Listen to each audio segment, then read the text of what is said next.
नमस्कार दोस्तों, स्वागत है आपका हिंदी नॉलेज शो में। तो दोस्तों, कल रशिया में कुछ ऐसा हुआ कि जिसने भारत को बहुत ज़्यादा नाराज़ कर दिया और रशिया इससे काफ़ी एम्बैरस है और यहाँ तक कि ये भी कह रहा है कि इसकी वजह से हम उम्मीद करते हैं कि भारत एक तरीके से नाराज़ नहीं होगा और भारत और रूस के रिश्तों पर इसका कोई असर नहीं पड़ेगा। लेकिन असर तो पड़ेगा ही पड़ेगा इसलिए क्योंकि ये जो इवेंट हुआ ये रशिया में हुआ और भारत मात्र रशिया ही एकमात्र कारण है जिसकी वजह से इस इवेंट में ज्वाइन किया था। रशिया एक तरीके से इसकी अध्यक्षता कर रहा था और इतना ही नहीं, रशिया की मौजूदगी में इतना बड़ा ब्लंडर होना भारत के साथ में ये एक अपने आप में बहुत बड़ी चीज़ बन जाती है और डेफिनेटली भारत इससे बहुत ज़्यादा नाराज़ है और भारत ने नाराज़गी के कारण ही बीच में ही इस इवेंट को ड्रॉप कर दिया है। सब कुछ मैं आपको डिटेल से बताने वाला हूं, तो चलिए दोस्तों वीडियो को हम अपनी शुरू कर लेते हैं।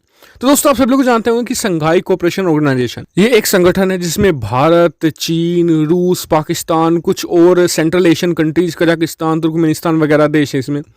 और ये एक ग्रुप माना जाता है एंटी वेस्ट ग्रुप और भारत ने इसे मेनली ज्वाइन किया था बहुत पहले तब रशिया के कारण ही, क्योंकि इसमें रशिया के अलावा भारत का कोई दोस्त नहीं मिलेगा आपको। जी हाँ, इसमें आपको सारे चीन, पाकिस्तान और चीन के सहयोगी देश मिलेंगे आपको।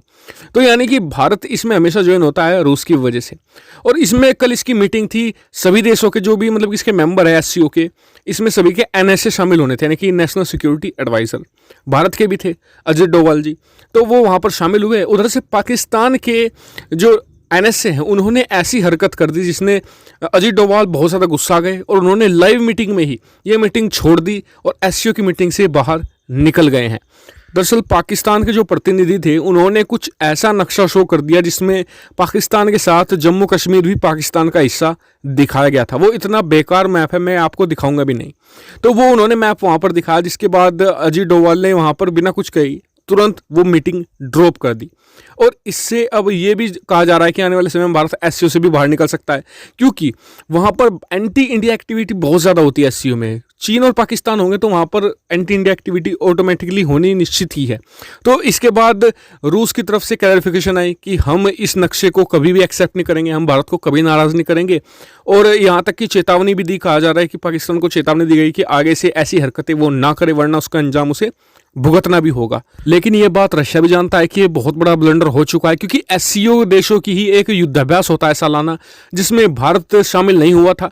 लेकिन फिर रूस के कहने पर ही भारत के जो एनएसए थे वो शामिल हुए थे एससीओ की मीटिंग में, और रक्षा मंत्रियों की मीटिंग में भी सिर्फ और सिर्फ रूस के कारण ही भारत शामिल हुआ था, वरना भारत का कोई भी लक्ष्य या औचित्य नहीं था कि इस मीटिंग में शामिल किसी भी हालत में हुआ जाए, वो भी ऐसे समय में जब चीन के साथ हमारे ऐसे टेंशन्स चल रहे हैं।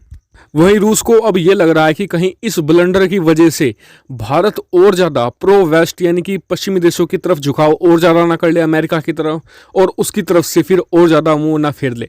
क्योंकि ये एक बहुत बड़ी चीज़ है कि बड़े जो इतनी बड़ी इवेंट होती है उसमें इस तरीके का नक्शा कभी नहीं दिखाया जाता। जी नहीं, कभी भी इस तरह की चीज़ नहीं की जाती जिस तरीके की हरकत पाकिस्तान ने ओछी हरकत करी है। और आने वाले समय में पता चलेगा कि भारत का क्या स्टांस है, क्या मूव होगा। 1-2 दिन बाद मैं आपको और अपडेट दूंगा इसके बारे में, तो आप चैनल को जरूर सब्सक्राइब कर लीजिएगा ताकि आप कोई भी वीडियो या अपडेट मिस ना कर पाए। और आपका क्या व्यू पॉइंट है इसके बारे में कमेंट करके जरूर बताएगा। Thank you for watching video.